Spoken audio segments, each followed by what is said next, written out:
Nonetheless, he wasn't shocked when I miscarried because I had kept him in the loop as much as possible. He was not awake when I was laboring that whole time between 3 and 6. So when I called him and woke up, it still wasn't a shock to him. It was like, oh, well, that happened really, really fast. That's intense. But it wasn't a total, complete shock, like you knew nothing and boom, now I just miscarried a baby and here he is. So it's best to keep your partner in the loop as much as possible. If you're a single mom and you're going through this and you don't have anybody to grieve with, feel free to reach out. Even if I'm not local to you, I can likely find a doula birth keeper that would love to come and help you. That's another thing that I want to talk about is doulas and birth keepers and support persons. What can they do during that time to help you?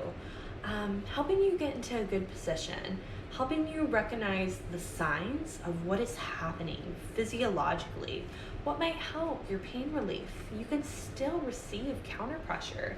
You can still receive rebozo use on your belly. You can still receive foot massages. You can still receive honoring during your birth and birth affirmations and all of those things that a laboring mother should deserve.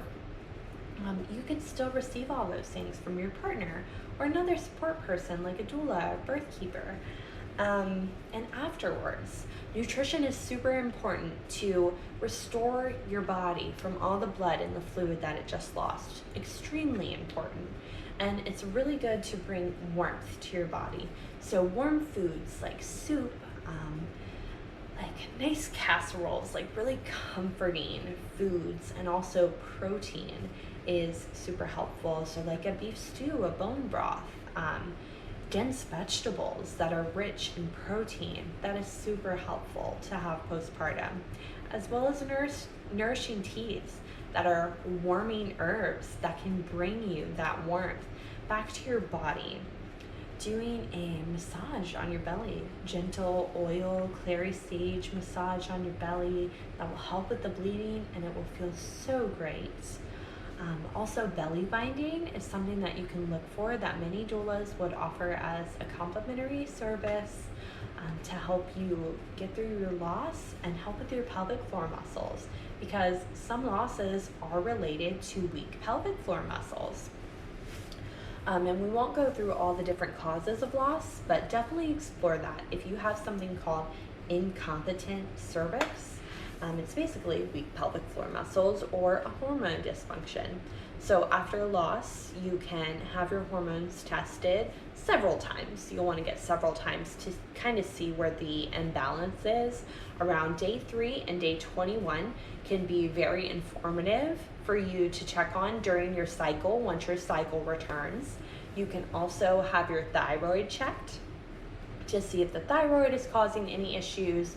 I recommend though reaching out to a pelvic floor therapist and see if there's not something going on with your pelvic floor that could be causing issues. There's also egg health and sperm health that can be directly related, and I will happily post a list of supplements that can help with egg and sperm health as well. As far as that, I think that's pretty much everything that I would want to cover, that I would want to know. Just that make sure you check your laws if you're past 20 weeks gestation so that you don't get in trouble and you don't get accused of murdering your baby, because that is the last thing you need. But I did want to touch on the legal aspect, because I said I went through the legal aspect and then I didn't explain that further. But the legal aspect, as far as that goes, I was interrogated and accused of murdering a full-term baby.